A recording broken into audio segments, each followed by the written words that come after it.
ఆంధ్రప్రదేశ్ రాజధాని ఏది అంటే ఇంకా మరొక 5 ఏళ్ళు కూడా ఇది అని చెప్పలేని పరిస్థితే కనిపిస్తోందా? చంద్రబాబు గారు 5 ఏళ్ల పాటు అమరావతి రాజధాని పేరుతో అది చేస్తాం ఇది చేస్తాం సింగపూర్ చేస్తాం అని చెప్పి మొత్తం పుణ్యకాలం అంతా గడిపేశారు. జగన్మోహన్ రెడ్డి గారు కూడా 3 రాజధానులు అన్నారు, పరిపాలన రాజధాని విశాఖ అన్నారు.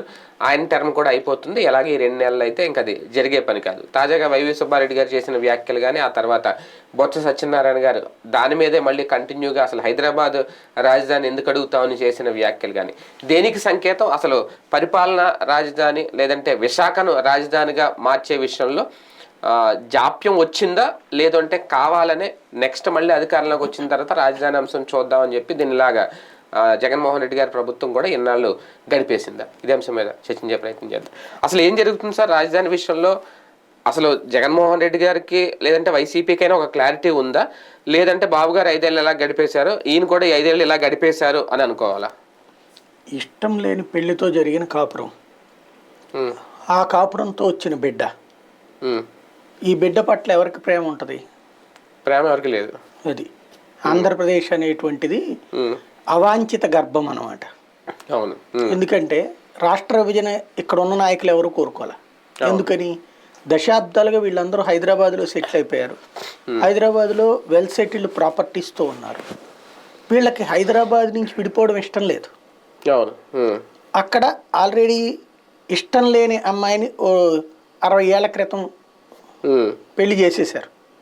60 ఏళ్ల కాపురం తర్వాత ఆ అమ్మాయికి బలం వచ్చింది, ఈడ్చి కొట్టి తన్నింది. తన్నేటప్పటికి ఇక్కడికి వచ్చి పడ్డారు. ఈ పడేటటువంటి వాళ్ళు ఇక 60 ఏళ్ళు కాపురం అన్నప్పుడు ఆస్తి హక్కులు వస్తాయి కదా. ఇప్పుడు ఆస్తి హక్కుల పోరాటం నడుస్తుంది, బిడ్డల ఆస్తి హక్కుల పోరాటం అన్నటువంటిది నడుస్తుంది. కానీ అసలు చేయాల్సిన పోరాటం ఏంటి? కాపురమే వదిలేశారు. అసలు పాయింట్ అల్లా అది సమస్య. ఇప్పుడు ఆంధ్రప్రదేశ్కి పట్టిన దరిద్రం ఏంటంటే వీళ్ళు ఇవాళకి కూడా ఆ కళ్ళతోనే చూస్తూ బ్రతకడం, ఇక్కడ ప్రజలను కూడా అలాగే చూస్తూ బ్రతకమని చెప్పడం, ఒకళ్ళకొకళ్ళు పోటీలు పడి మరీ అదే చేస్తున్నారు. వాస్తవికతకి దూరంగా సుదూరంగా ప్రయాణింప చేయటమే మనకి ఆంధ్రప్రదేశ్కి ఈ నాయకులు చేస్తున్న అతిపెద్ద లోపం, అతిపెద్ద ద్రోహం. మనం కూడా వాళ్ళ ట్రాప్లోనో పడి అదే సముద్రంలో కొట్టుకుపోతున్నాం తప్పించి వాస్తవికతకి దగ్గరలో లేవు, ఇక వెనక్కి కూడా రాము. ఇందులో రాజకీయ పార్టీల స్వలాభాలు ప్రయోజనాలు ఏమైనా చూడొచ్చా, ఏమైనా ఉంటాయా? ఖచ్చితంగా. అంటే ఇక్కడ అసలు సమస్య ఏంటంటే మనం ఆ కళ్ళతో చూడటం ప్రారంభించాక ఏం చూసినా సరే అందంగా కనిపించదు. హైదరాబాద్ అనే కళ్ళతో చూస్తే అమరావతి ఏం కనబడుతుంది, విశాఖపట్నం ఏం కనబడుతుంది? ఒకటి. రెండవది, ఎలాగూ కాపురం విడిపోయింది కదా అనేటువంటి ఉద్దేశంతో అందినగాడికి దండుకోవాలన్నటువంటిది అధికార విపక్ష పార్టీల యొక్క ప్రయత్నం. ఈ ప్రయత్నంలో జరిగినటువంటి మైనస్సే ఇప్పుడు ఎదురవుతున్నటువంటి రాజధాని సమస్య. హైదరాబాద్ నుంచి యువతలకు వచ్చినప్పుడు సహజంగా ఆలోచించాల్సిన పద్ధతి ఏంటి? హైదరాబాద్కి ఢీ కొట్టే లేదా పోటీ పడగలిగిన రాజధాని తయారు చేయడం. ఫస్ట్ ఆంధ్రప్రదేశ్లో ఆలోచన చెయ్యగానే కనిపించే నగరం విశాఖపట్నం. బుద్ధి బుర్ర కాస్త చదువుకున్న జ్ఞానం ఎవ్వడికున్నా కనబడేటటువంటిది అది. కాకపోతే అది ఆ మూల ఉంది, హైదరాబాద్ కూడా ఈ మూల ఉందే, అంతే. ఏదైనా ఒకటే ఏడుపు కదా, పక్కనేది లేదు.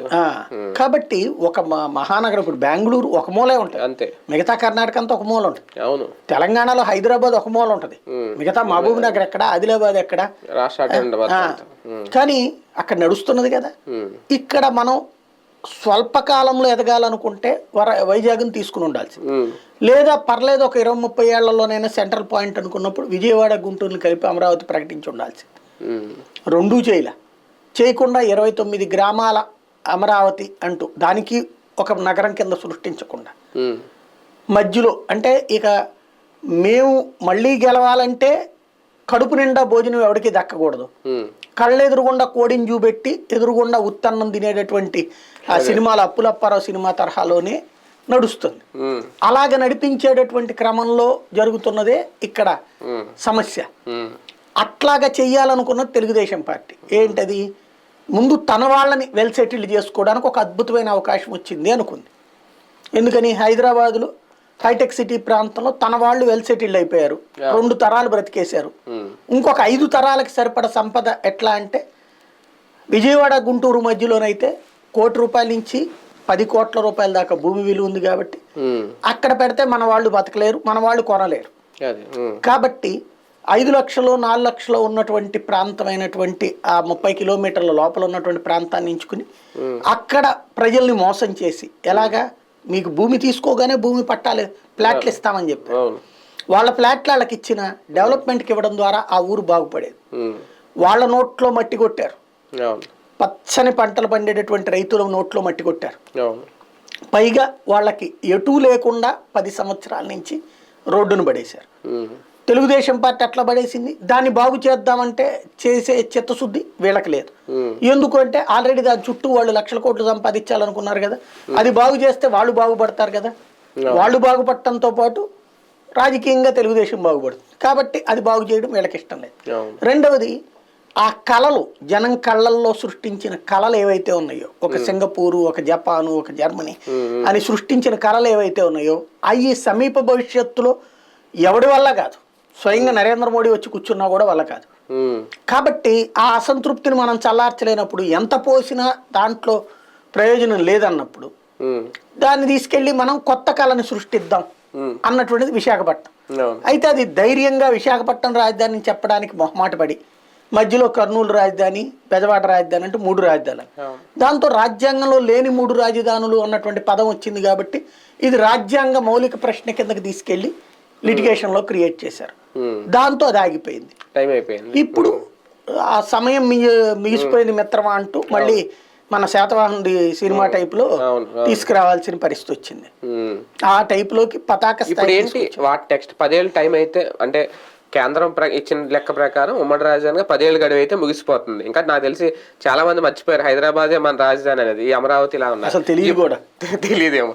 ఇప్పుడు ఏంటి పరిస్థితి? నిజంగా వైవి సుబ్బారెడ్డి గారు అన్నట్టు ఎక్స్టెన్షన్ ఏమన్నా అడగడానికి సిద్ధపడుతుందా జగన్ గారి ప్రభుత్వం, లేదంటే మళ్ళీ అధికారంలోకి వస్తే మళ్ళీ కథ మొదటికి వస్తుంది రాజధాని కథ? వీళ్ళ cabinet meeting, last cabinet meeting ఉంటుంది వచ్చే నెలలో, అప్పటికి ఏమన్నా చేస్తారేమో అట్లాంటి తీర్మానం క్యాబినెట్ లో చేసి పంపించాలా.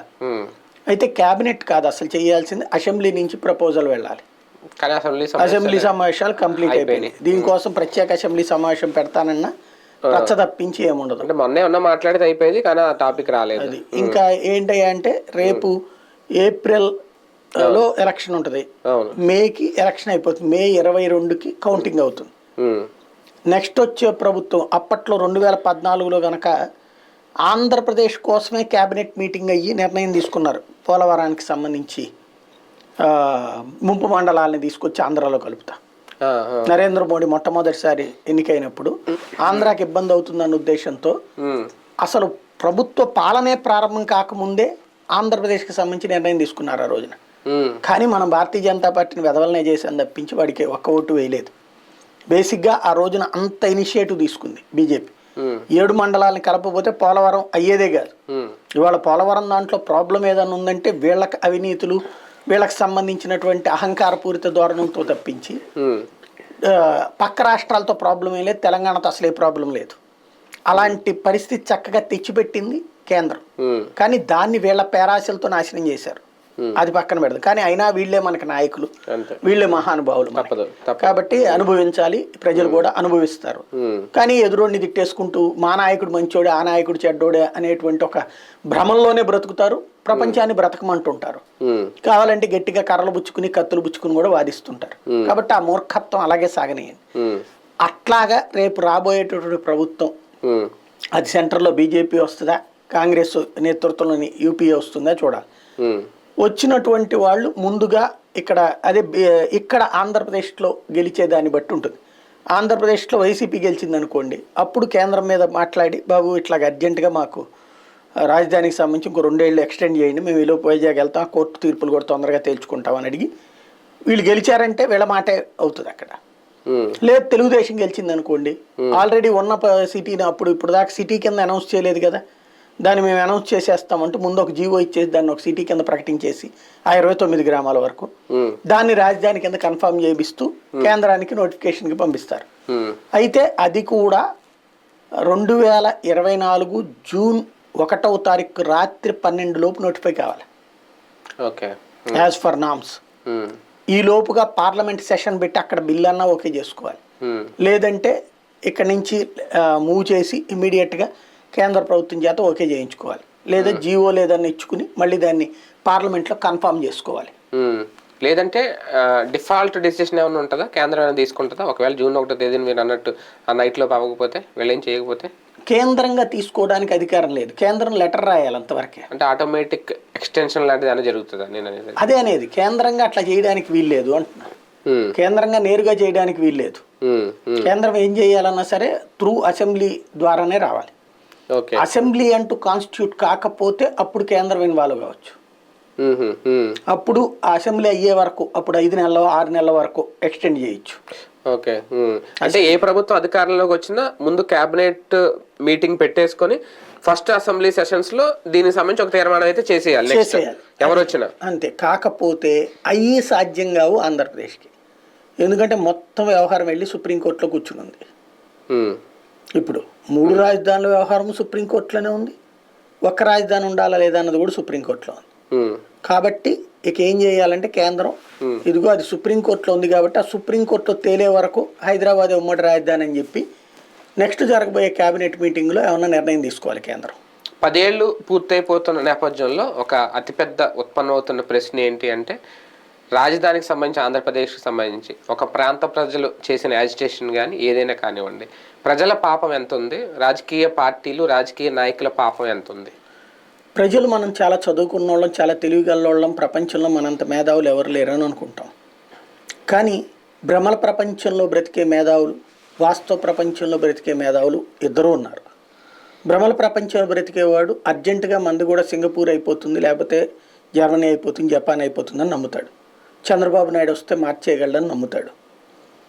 వాస్తవం తెలంగాణలో హైదరాబాద్ తయారైన దాదాపు 30-40 ఏళ్ళు పట్టింది, అంతే కదా. 95 నాడు అప్పుడు పునాదులు పడితే ఇప్పుడు ఇది 2024. అది ఏంటది? కేవలం ఒక ప్రాంతం, నాట్ టోటల్ హైదరాబాద్. అది కూడా హైదరాబాద్లో పార్ట్ కాబట్టి సాధ్యమే. హైదరాబాద్లో పార్ట్, అది హైదరాబాద్ బయట కాదు వచ్చింది. వరంగల్లో కాదు, ఆదిలాబాద్లో కాదు, నిజామాబాద్లో కాదు, కరీంనగర్లో కాదు, మహబూబ్ నగర్లో కాదు, ఖమ్మంలోను కాదు, నల్గొండలోను కాదు, హైదరాబాద్లో కాబట్టి సాధ్యమైంది ఒక ప్రాంత డెవలప్మెంట్ అన్నట్టు. ఇక్కడ ఒక కొత్త నగరపు సృష్టి, ప్రపంచంలో ఇంతవరకు కొత్త నగరపు సృష్టితో ఆదాయ వనరులు ఇమ్మీడియట్గా పుట్టుకొచ్చింది, పుంజుకొచ్చింది ఎక్కడా లేదు. ఇది బుర్ర ఉన్న ప్రతి ఒక్కడికి తెలుసు, కానీ ఆ బుర్రని వాడం మనం. ఇంకొకటి, ఒక వ్యవస్థ, సాఫ్ట్వేర్ కంపెనీలు రావడం వేరు, టోటల్ ఒక రాజధాని నవనగరాలు తయారు కావడం వేరు. నవనగరాలతో కూడిన రాజధాని 10 అడుగులు తవ్వితే నీళ్లు వచ్చేటటువంటి ప్రదేశంలో 30 అంతస్తుల భవనాలు, 50 అంతస్తుల భవనాలు కట్టాలంటే ఏం జరుగుతుంది? 3 కాస్ట్తో కూడినటువంటిది. అంటే భూమి విలువ ఒకవైపున ప్లస్ దీని విలువ ఇంకొక వైపున. ఇంకొకటి, భారతదేశ చరిత్ర కాదు ప్రపంచ చరిత్రలో ఎక్కడా కూడా రాజధాని మొత్తం ఒక ప్రభుత్వం చేతిలో ఉన్నటువంటిది ఎక్కడా లేదు. అంటే నేను చెప్పే పాయింట్ ఏంటంటే, ఇక్కడ 55,000 ఎకరాలు పూర్తిగా ప్రభుత్వం చేతిలోనే ఉంటుంది. నువ్వు బడ్డీ కొట్టు పెట్టాలన్నా అక్కడ రాష్ట్ర ప్రభుత్వపు క్యాబినెట్ నిర్ణయం తీసుకోవాలి, సొంతగా తీసుకోవడానికి ఏ హక్కు లేదు నీకు. ఇక ఇస్తే వీళ్ళకి ప్రైవేట్ వాళ్ళకి ఇచ్చే ప్లాట్లు ఏవైతే ఉంటాయో రైతులకి, ఆ ప్లాట్లు అమ్ముకోవడం తప్పించి మిగతా గజం భూమి అయినా సరే వాళ్ళ చేతుల్లోనే. అప్పుడు వీళ్ళ వాల్యూ ఎంత ఉంటుంది, అది ఎంత ఉంటుంది? అట్లాంటి చోట్లన మామూలు జనజీవనం ఎలా సాధ్యం అవుతుంది? ధనవంతులు తప్ప మామూలుడు ఎట్లా వస్తాడు, ఎలా బ్రతుకుతాడు? Simple logic. ఇది ఒక ఆస్పెక్ట్. ఇది ఎంతగా అడిగినా సరే చర్చించడానికి కూడా అంగీకరించలేనటువంటి మనస్తత్వాలతోనే ఉన్నారు ప్రస్తుతం. ఇది ఒక ఆస్పెక్ట్. సెకండ్ ఆస్పెక్ట్ వచ్చేటప్పటికి, విభజిత రాష్ట్రానికి ఒక ఆదాయ వనరులు ఉన్నటువంటి పట్టణం కావాలి అనుకుంటున్నాం మనం. అది అమరావతి అన్నటువంటి భ్రమలో మనల్ని ఉంచాలనుకుంటున్నారు చంద్రబాబు గారు. ఆ భ్రమలో నుంచి బయటకు వచ్చాడు జగన్మోహన్ రెడ్డి. కానీ జగన్మోహన్ రెడ్డి మీద కోపంతో రాష్ట్రాన్ని నాశనం చేస్తున్నాం మనం. ఎందుకని అంటే, ఇవాళకి వాళ్ళ ప్రారంభించిన దానికి మినిమం 1,00,000 కోట్ల రూపాయలు ఖర్చు పెడితే రాజధానికి ఒక మంగళగిరి స్థాయికి చేరడానికి కూడా టైం పడుతుంది. ఎందుకంటే మంగళగిరి జనాభాకి దగ్గరగా ఒక 3 లక్షలు 4 లక్షల జనాభా ఉన్నారు. ఇక్కడ మొత్తం కలిపితే ఎన్ని సెటరైట్ అయ్యో 4 లక్షల జనాభా అక్కడికి రావాలి అంటే అది సామాన్యుడికి అందుబాటులోకి రావాలి. కాబట్టి ముందు అసలు ఒక మంగళగిరి స్థాయికి రావడానికి 10 ఏళ్ళు పడుతుంది. ఇక గుంటూరు స్థాయికి విజయవాడ స్థాయికి రావడానికి అది కూడా పూర్తిగా డబ్బులన్నీ రాష్ట్రానికి ఎక్కడా ఖర్చు పెట్టకుండా ఓన్లీ దాని మీదనే ఖర్చు పెడుతూ ఉంటే ఒక 25-30 ఏళ్లకి ఒక గుంటూరు స్థాయికో విజయవాడ స్థాయికో. అప్పటికి రాజు ఎవడు, రెడ్డి ఎవడు, ముఖ్యమంత్రి ఎవడు, హోంమంత్రి ఎవడు, రాష్ట్రం ఏంటి, ఇంకా మిగతా రాష్ట్ర ప్రాంత బ్రతుకేంటి, ఇది ఒక పెద్ద వైట్ ఎలిఫెంట్. కేసీఆర్ కాళేశ్వరం అనే ఒక వైట్ ఎలిఫెంట్ ముందు పెడితే చంద్రబాబు నాయుడు అమరావతి అనే ఒక వైట్ ఎలిఫెంట్ ముందు పెట్టాడు. రైతుల పట్ల సానుభూతి చూపెడదాం, కానీ రాష్ట్ర భవిష్యత్తు పట్ల కూడా సానుభూతి చూసుకోవాలి కదా మనం. అన్ని విషయాల్లో ఈ 5 ఏళ్లలో చూసుకుంటే జగన్మోహన్ రెడ్డి గారు ఎక్కడ ఏ విషయంలో తగ్గలేదు. ఒక ప్రజలకు ఇచ్చే సంక్షేమం కానీ అన్నీ కూడా ఆయన చెప్పించి చేసుకునే దాంట్లోనే ముందుకెళ్ళారు. ఒక్క రాజధాని వ్యవహారంలో మాత్రం జగన్మోహన్ రెడ్డి గారు వెనక్కి తగ్గారా, లేదంటే ఆయన వ్యూహంలో రాజధాని పేరుతో ఒక గేమ్ ఏమన్నా ఆడారా? అతని చేతిని కట్టేశారు కదా పూర్తిగా, అతనికి అడ్డుపడుతూ వచ్చింది. 3 రాజధానులు అనే కాన్సెప్ట్ తీసుకుంటే లీగల్ లిటిగేషన్స్ తో అడ్డుకుంటారని తెలిసి కూడా ఆ డెసిషన్ తీసుకోవడం అది వ్యూహమా, గేమా, లేదంటే ఈ విషయంలో ఈ పదం వాడకూడదేమో ఒక అపరిపక్వత ఏమన్నా ఆయన లోన్ అయ్యారా దానికి? అపరిపక్వత అయితే కనుక ఖచ్చితంగా అపరిపక్వత అనటంలో తప్పులేదు, కానీ నా దృష్టిలో పూర్తి పరిపక్వంగా ఆలోచించాడు. రాజకీయంగా తనకు దెబ్బ తగులుతుందని తెలుసు, భవిష్యత్తులో తన రాజకీయ జీవితాన్ని సమాధి చేయడానికి కుట్ర జరుగుతుందని తెలుసు, దీన్ని అడ్డు పెట్టుకుని నెక్స్ట్ రాజకీయం చేస్తారని తెలుసు. రాజకీయ ఎదురు దెబ్బలు తగులుతాయని అనుకోవడం తప్పులేదు, లీగల్గా తగిలే ఎదురు దెబ్బల్ని అది ఎలాగా ల్యాగ్ అవుతుందని తెలిసి ఈ లోపల పుణ్యకాలం అయిపోద్ది, 5 ఏళ్ళు అయిపోద్ది అని తెలిసినప్పుడు ఎందుకు ఆ డెసిషన్ తీసుకోవడం? ఇంకేం చేయాలి? డైరెక్ట్ గా విశాఖనే రాజధాని, నేను రాజధాని మార్చాలనుకుంటున్నానని చెప్పి సాధ్యం కాదు. ఎందుకంటే ఒకసారి మనం ఒక డేట్ ఇచ్చిన తర్వాత దాన్ని మార్చాలి అంటే గనక ఖచ్చితంగా డెసిషన్ మేకింగ్. అమరావతి రాజధానిగా నోటిఫై అవ్వలేదని వాళ్ళే చెప్పారు కదా, వాళ్ళే ఢిల్లీకి పంపించిన దాంట్లో టు బీ క్యాపిటల్ అనేది, టు బీ క్యాపిటల్ ఒకటి ఇచ్చాక మళ్ళీ మార్చాలంటే కథ ఉంటుంది. ఇంకొకటి అసంతృప్తి మిగతా ప్రాంతాల్లో రేగదా, కిందటిసారి అసంతృప్తే తెలుగుదేశాన్ని శాంతం మంటగలిపింది. తెలుగుదేశం పార్టీ పతనానికి కారణం ఏంటి? అంత 23 స్థానాలకు పడిపోవాల్సిన తీవ్ర వ్యతిరేకత ఎందుకు వచ్చింది? నిశ్శబ్దంగా ఎవరు టచ్ చేయని, ఎవ్వరూ పట్టించుకోనటువంటి అంశం అది. ఏంటది? మొత్తం తీసుకెళ్లి నవనగరాలతో అన్ని గెలిపి అక్కడే పెట్టేస్తారంట. ఇక్కడ రాయలసీమ బతికేంటి, ఇక ఉత్తరాంధ్ర బతికేంటి, ఈ ఆలోచన. కాబట్టినే ఉత్తరాంధ్ర కోసం అని చెప్పేసి అక్కడ క్యాపిటల్ అన్నటువంటిది. ఇక్కడోళ్ళ మనోభావాల్ని పూర్తిగా సంతృప్తిపరచలేం. ఒక ఇల్లు తీసుకుపోతున్న తర్వాత సంతృప్తి ఎట్లా ఉంటుంది? కాబట్టి కాస్త ఏది స్వాంతన చేకూర్చేందుకోసం అసెంబ్లీ ఉంచుతామని, అట్లాగే రాయలసీమ వాళ్ళని సాటిస్ఫై చేయడానికి హైకోర్టు అన్నమాట. ఇది కేవలం ఒక రకంగా చెప్పాలంటే కంటి తుడుపు చర్య. అదే చేశారు, ఇంకా అంతకు మించి చేయగలిగింది ఏం లేదు. అది చెయ్యకపోతే గనక ఉట్టి వైజాగ్ షిఫ్ట్ అంటే మొత్తం కథ అన్ని ప్రాంతాల నుంచి అడ్డం వచ్చేది. అది రాబట్టి కంటి తుడుపు చర్య కూడా నిజంగా చేద్దామనే ఉద్దేశమేనా, లేదంటే టైం పాస్ కా మాట అనేసి మళ్ళీ అధికారంలోకి వస్తే పూర్తి స్థాయిలో విశాఖనే రాజధానిగా మార్చాలనే ఉద్దేశం ముందే ఆయనకుందా? అతనికి ముందు నుంచి ఉంది అదే. అందుకనే మొట్టమొదటి రాజధాని ప్రకటించినప్పటి నుంచి కూడా రాజధాని కూడా రాలేదు. అంటే ఈ రెండు ఓన్లీ ఇదొక గేమ్ అంతేనా? ఈ రెండు అమరావతిని కర్నూలుని చెప్పడం అనేది అది చెప్పాను కదా, ఆ ప్రాంతాలకి ఇక సెంటిమెంటల్ గా మైనస్ ఇబ్బంది పడకుండా స్వాంతని చేకూర్చడం అంతే. విశాఖపట్నం నుంచి రాజధాని కాకపోతే రాష్ట్రం అభివృద్ధి చెందదు అనేటువంటిది అతని నమ్మకమే కాదు, కాస్త తెలివున్నోడు ఎవరిదైనా నమ్మకం అదే. విశాఖపట్నం కాకపోతే ఇప్పుడు బడా కంపెనీలు ఎక్కడికి వస్తానంటున్నాయి? సోలార్ పవర్ లాంటి అయితే రాయలసీమకి వస్తాయి, కానీ హెడ్ ఆఫీసులు ఎక్కడ పెట్టుకుంటామంటున్నాయి? తీసుకొచ్చి బెదవాడలో పెడతాను, గుంటూరులో పెడతాను అంటలేదు కదా. కొంచెం చంద్రబాబు గారు ఉన్న టైంలో ఎవడొచ్చి పెట్టాడు ఇక్కడ? పెట్టలేదు కదా ఎవడు కూడా. అప్పుడు కూడా విశాఖపట్నం అసలు ఎందుకు చంద్రబాబు గారు పెట్టిన పెట్టుబడిదారుల సదస్సు బెజవాడలో పెట్టారా, వైజాగ్లో పెట్టారా? 5 ఏళ్ళు కూడా అక్కడే పెట్టారు కదా. అంటేనే అర్థమవుతుంది కదా విశాఖపట్నం అనేటువంటిది ఏంటనేది. నిజాయితీగా మాట్లాడుకోవాలంటే విశాఖపట్నం రాజధాని కరెక్ట్. ఈ ప్రాంతపు వాడిగా చెప్పాలంటే నాకు ఇదే బెటర్ ఇది కావాలని అనుకుంటాను. ఈ రాష్ట్రపు కళ్ళతో చూస్తే, ఈ రాష్ట్రానికి సంబంధించి చదువుకున్న వాడికి ఆలోచిస్తే విశాఖపట్నం అయితే ఇప్పటికీ మనం 3 తరాలు 4 తరాలు కష్టపడి కూడబెట్టుకున్న దాంతో తయారు చేసినటువంటి ఒక నగరం కోల్పోయాం. ఇంకొక నగరం వేగంగా డెవలప్ కావాలి, లేకపోతే గనక మన భవిష్యత్తు ఇంకొక 5-6 తరాలు నష్టపోతాం. ఇప్పుడు ఈ తరంలో సెట్ కావాలంటే విశాఖపట్నం లేదు, ఓ 3-4 తరాలు పోయినా సరే ఓ ఊరు పడుండనియ్యా రాజధాని చాలు మనం ఎలాగోలో బ్రతుకుదాంలే అనుకుంటే అమరావతి. ఈ మహా అయితే ఒక 50 రోజులు ఉందేమో, 56 రోజులు మళ్ళీ ఎలక్షన్ టైము. ఈ లోపు ఏమన్నా ఒక డెసిషన్ ఉంటుందా, ఒక ప్రకటన ఉంటుందా జగన్మోహన్ రెడ్డి గారి ప్రభుత్వం నుంచి? లేదు మళ్ళీ వచ్చిన తర్వాతే చూద్దామని ఇంక రాజధాని ఇలాగా తాత్సారం చేసేస్తారు? ఇంకా చేయడానికి ఏం లేదు, ఎవరి చేతిలోనూ ఏం లేదు. కోర్టులో ఉంది కాబట్టి కోర్టును అడ్డు పెట్టి లేదా త్రూ కోర్టులోనే అడగాలి. ఇదిగో ఇట్లా మీరే కోర్టులో సాగదీస్తున్నారు కదా, మాకు ఇట్లా టైం దగ్గర పడిపోయింది కాబట్టి మీరు డెసిషన్ చెప్పండి, కొంత ఎక్స్టెండ్ చేయండి అని కోర్టుని అడగాలి. వైసీపీ ప్రభుత్వం మళ్ళీ అధికారంలోకి వస్తే చిక్కులన్నీ తొలగిపోతాయని నమ్మకం ఉందా? రాజధాని విషయంలో ఇమీడియట్ డెసిషన్ తీసుకునే అవకాశం ఉంటుందా? వైసీపీ వస్తే గనక ఇంకొక ఏడాది పడుతుంది ఈ కథ అంతా ముందు తేలడానికి. ఎందుకంటే కోర్టులో వ్యవహారాలను వీళ్ళు వదిలిపెట్టరు.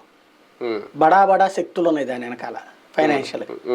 తెలుగుదేశం అధికారంలోకి వచ్చిందంటే వెంటనే అమరావతి విషయం తేల్చేస్తారు, అమరావతి అని క్యాపిటల్ అనౌన్స్ చేయించేస్తారు. ఇంకా రాజధాని ఫైల్స్ పక్కకి వెళ్ళిపోతాయేమో. 3 ప్రాంతాలు 3 రాజ్యాలు అవతల వాళ్ళకి ఫైల్స్ అవుతాయి.